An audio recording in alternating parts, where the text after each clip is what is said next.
E aí, Dildes, professor Igor Souza falando. E vamos lá para mais uma questão do PIC. Essa daqui da nossa lista é o exercício 9. A gente está trabalhando contagem.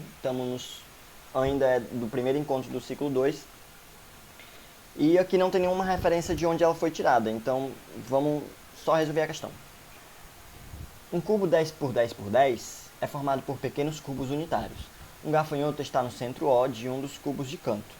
Em qualquer instante, ele pode pular para o centro de qualquer cubo que tenha uma face em comum com o cubo onde ele está, desde que este pulo aumente a distância entre o ponto O e a posição atual do gafanhoto.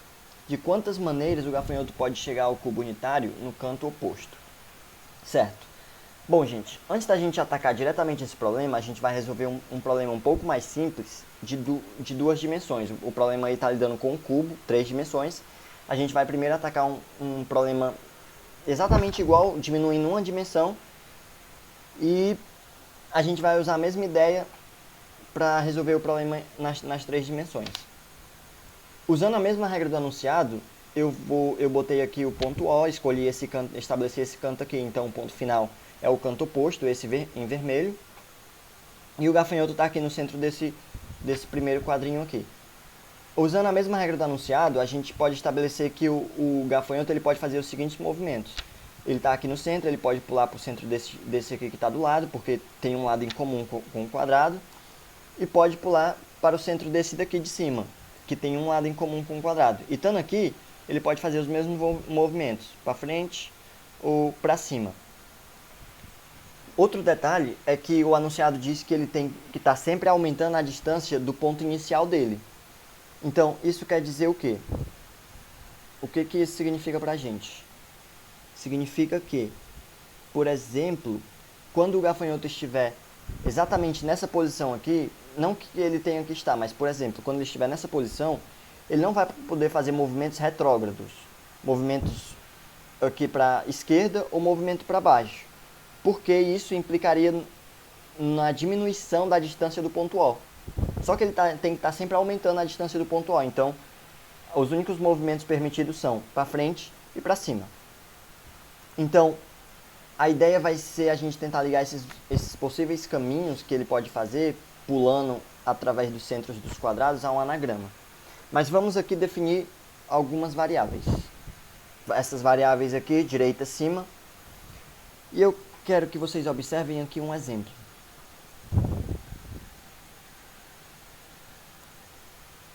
Eu vou partir aqui do ponto zero e vou, por exemplo, fazer esse caminho aqui, o mais fácil possível. Eu vou pular sempre para cima, para cima, para cima, para cima, para cima. Estou pulando através dos centros dos quadrados. Chegando bem aqui, eu vou pular através dos centros também, só que sempre para direita. Direita, direita, direita, até eu chegar onde eu quero.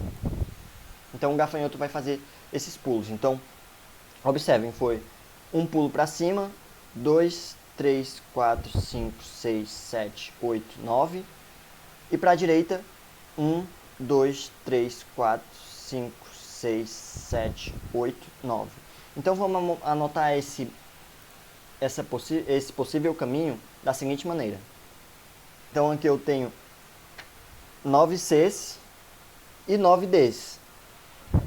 Então isso significa que o gafanhoto deu 9 pulos para cima e 9 pulos para a direita através dos centros desses quadrados.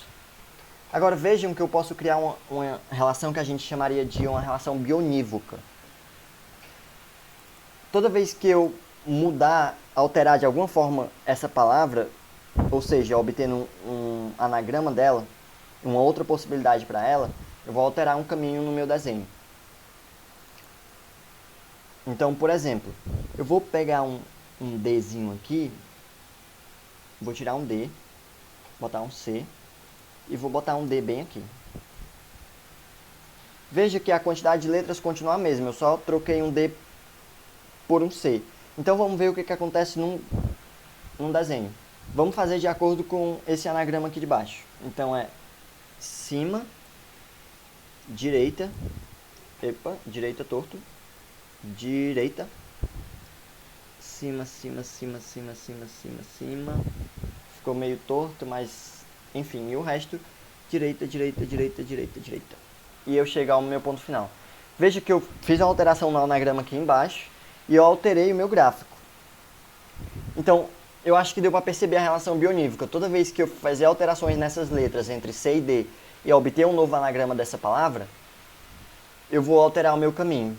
Então, basicamente eu tenho, para cada caminho num desenho, eu tenho uma única palavra, uma única anagrama dessa palavra. Só que agora o problema está resolvido, porque a gente sabe contar a quantidade de anagrama que essa palavra tem.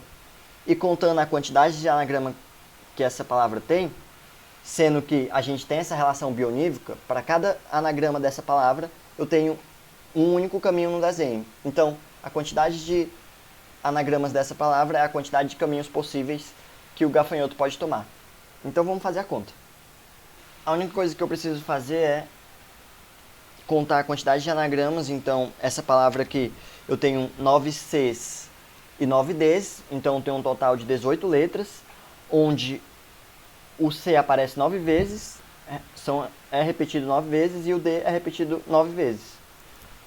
Então, fazendo a conta, em fazendo a conta aqui desse 18 fatorial sobre 9 fatorial vezes 9 fatorial, a gente tem 48.620. Você poderia deixar simplesmente assim, porque é muita conta, é um número grande, e que dá 48.620 possibilidades de caminhos aqui que um gafanhoto pode fazer.